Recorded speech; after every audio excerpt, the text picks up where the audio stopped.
പ്രിയ സുഹൃത്തുക്കളെ, ഞാനൊരു സാധാരണ ഒരു ജോലി ചെയ്യുന്ന ഒരു വ്യക്തിയാണ്. മനുഷ്യന്മാരോട് പെരുമാറുന്ന മാതിരി പെരുമാറാൻ ആർക്കും കഴിയുന്നില്ല.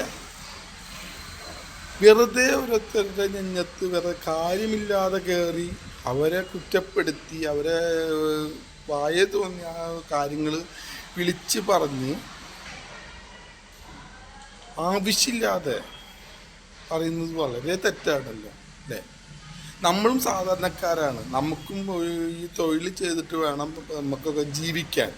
അവരത്ര വലിയ ആൾക്കാരായിട്ട് നമ്മളെ ചവിട്ടി താത്തുമ്പോൾ അവരൊരു നിമിഷം ആലോചിക്കണം നമ്മുടേതായ ബുദ്ധിമുട്ടുകൾ നമുക്കുണ്ടെങ്കിൽ. നമുക്ക് ഓടിച്ചേരനാണ്, നമുക്ക് ജീവിക്കാൻ വലിയ മാർഗം ഉണ്ടെന്ന് വെച്ചാൽ നമ്മൾ ഈ ആട്ടും തുപ്പും കേട്ട് ഈ ചെറിയ നിസ്സാര ജോലികൾ നമ്മൾ ചെയ്യേണ്ട ആവശ്യമില്ലല്ലോ.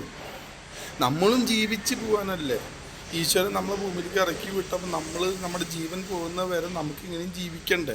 അതിനു വേണ്ടിയാണല്ലോ ഓരോരുത്തരും ഓരോ കഷ്ടപ്പാടുകളും ദുരിതങ്ങളും കണ്ടുവിട്ടും ഓരോ കാര്യങ്ങൾ ചെയ്ത് ജീവിച്ച് പോണത്. എല്ലാവരും ഒരേമാതിരിയാണ്, ഒരേപോലത്തെ ആൾക്കാരാണ്, ഒരമ്മ പെറ്റ മാതിരിയാണ് എന്ന് കരുതി മുന്നോട്ട് പോകുമ്പോൾ അവിടെ സ്നേഹം ഉണ്ടാകുമ്പോൾ അല്ല ഈശ്വരൻ്റെ ഇതുണ്ടാവും. അവിടെ ഒരാളെ ആവശ്യമില്ലാതെ ചവിട്ടി താത്തരുത്, അത് വളരെ തെറ്റാണ്. കള്ളം 100 വട്ടം പറഞ്ഞാൽ അത് സത്യമായിട്ട് തോന്നും. അതൊരു തോന്നൽ മാത്രമാണ്. അതിന്റെ പേരിൽ മനുഷ്യനെ ശിക്ഷിക്കാൻ പാടില്ല. എല്ലാവരും കൂടെ ഒരാളെ വളഞ്ഞ് ആക്രമിക്കാന്ന് വെച്ചാൽ അത് സഹിക്കുന്നു.